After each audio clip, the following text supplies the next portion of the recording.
There was a massive whale dump over the weekend that absolutely crushed the market. An insider whale deposited around $540 million worth of Ethereum. This whale is still having around $3 billion left. The S&P 500 insiders are selling aggressively right now. If the S&P 500 takes a meaningful leg down, that's very likely going to drag crypto and Bitcoin down with it. If Bitcoin drops to around 61,000, we basically grab all of that downside liquidity in one simple move. Bitcoin is showing serious weakness right now, and the bearish divergence I warned you about is playing out exactly as expected.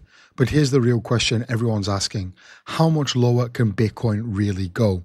Today, I'm breaking down the exact levels which I am watching, the massive whale dumps which just crashed the market, what the traders and insiders are doing on the S&P 500, and one chart which could tell us exactly where the bottom is. You definitely don't want to miss this one. So guys, before I get any further into the video, I want to say that if you're in the UK, USA, or UAE, please do not watch or engage with my content. And as always, you know, I am not a financial advisor. I'm just someone in my room making videos about crypto. So first things first, let's talk about what is happening with Bitcoin right now, because over the weekend we saw another CME gap created once again, and usually it got filled pretty quickly as usual. It's really what happens honestly nowadays 9 times out of 10. However, we still have one major unfilled CME gap sitting at around $84,000 level. I do believe honestly that the gap will get filled out during this uncertain timing. It could be next week, it could be in the next 4 or 5 weeks. Who really knows? There's not an exact timing of these things, but definitely keep an eye out for that gap. Now, if we look at the current price action, Bitcoin failed to break through the key resistance level zone at around 70K at the weekend. We are now still back at that price right now. However, things are going to look a little bit juicy in the next few days. We do have some support at 68,500. However, what I'm seeing right now is some form of a compression pattern. Lower highs on top, higher lows on the bottom. We're squeezing tighter and tighter into a range. And while the market hasn't really decided which way to break yet, I'm personally leaning more towards one further leg to the downside before we see some kind of trend reversal. Now, let's talk about the liquidation heat map, because this is where things start to get really, really interesting. On the upside, there's major clusters of liquidation sitting at around $100,000. Of course, this is a massive psychological level for Bitcoin, but what a lot of people are ignoring is the significant liquidity sitting at the downside, specifically between $51,000 and $60,000. There's a lot of liquidity down there waiting to be grabbed by the market. Of course, if Bitcoin drops to around 61,000, we basically grab all of that downside liquidity in one simple move. And once that liquidity has been swept away, there's nothing left to pull us lower, which means the only direction potentially could be up. That's the kind of setups which I want to see if I am going to enter an aggressive long position. Now, how low can we realistically go?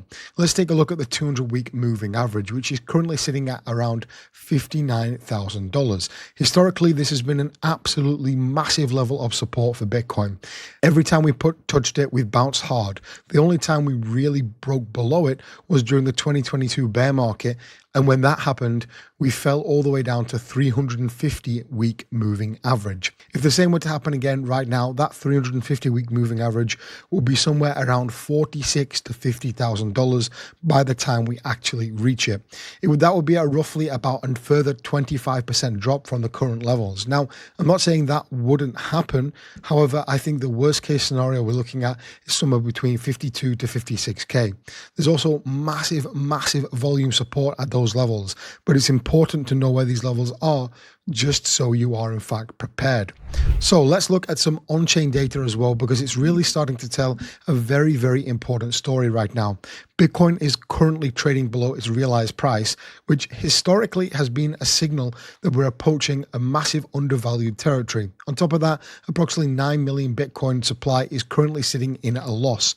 That is honestly just such a huge number, and it's comparable to levels we saw during the 2022 bear market. Now, it could get significantly worse from here. Of course it could, absolutely. But historically, when this much supply is in a loss, we're getting as close to a bottom as we can see.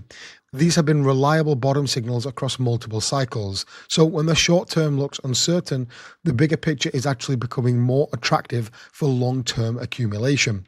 That's exactly why I'm starting to dollar cost average back into the market on spot. I think these are great levels to be building positions, but honestly, for leverage trading, if I'm going to enter any leverage trades, I am holding off just a little bit in case we do have one final leg down. Then I'll be looking to deploy my capital. Of course, I'm not a financial advisor, and you shouldn't be doing any of this. If you do want to, consult your own financial advisor. I do, though, before we get any further into the video, want to make a shout out to Weeks and Bybit, because right now they're having two pretty similar, very nice deposit campaigns. So if you deposit $100 on Bybit, you're going to get back up to $20. And also if you deposit $100 on Weeks, you're going to get back $25. So go ahead and click those links down below if you are eligible. And yeah, great bonuses during this time. You can use it to trade with. And yeah, these are the exchanges which I think are pretty good. So here's something a lot of people are sleeping on, in my opinion. There was a massive whale dump over the weekend that absolutely crushed the market. An insider whale deposited around $540 million worth of Ethereum, and it absolutely crushed the markets. He started dumping on Sunday when the market volume was actually at the lowest. That's not a coincidence, in my opinion. That is definitely calculated. You could pretty much see it play out in real time. The whale deposits Ethereum, traders front run it, a small dip, and then a brief recovery. And then the real dump hit, and Ethereum just absolutely dumped like crazy. Also, this whale is still having around $3 billion left, so the market is watching every move they are making. Any further deposits to exchanges could potentially trigger a massive sell-off. On top of that, if you take a look at the S&P 500, insiders are selling aggressively right now. Congressional insiders, corporate executives, and major companies, they're all offloading their positions. There's a pretty clear signal about what smart money thinks the broader market is heading. And if the S&P 500 takes a meaningful leg down, that's very likely going to drag crypto and Bitcoin down with it, as historically we have seen in the past. I'm not talking about a 30 or 40% crash. However, a move down to that 56 to 58,000 range for Bitcoin, like we did back in 2022 to the 350-week moving average, it could be something that's on the table to potentially consider as a worst case scenario. Now, let's quickly touch on Ethereum and the altcoin market. Ethereum hit resistance at a key level over the weekend and got rejected straight back down to support. It's also forming a compression pattern, higher lows, lower highs. So we're waiting for a breakout in either direction, a little bit like Bitcoin. But realistically, Ethereum is just going to follow Bitcoin's lead here. So watching Bitcoin is definitely a priority. What I do find interesting, though, is the ETH BTC chart. The long-term downtrend hasn't really been broken yet, but I think we are setting up to create a higher low on this pair. If this does in fact happen, it could mark the beginning of a major trend reversal of Ethereum relative to Bitcoin. This would likely play out towards the end of this year, though, so it's going to take some patience, but it's definitely a trade I am keeping my eye on towards the end of the year. BlackRock also came out by saying that leverage and volatility in the market is threatening Bitcoin's narrative. Long term, I don't honestly think that's true, but short term, these recent crashes, especially in altcoins, I think definitely it has spooked some institutional players, and that fear, of course, it takes a long time to heal.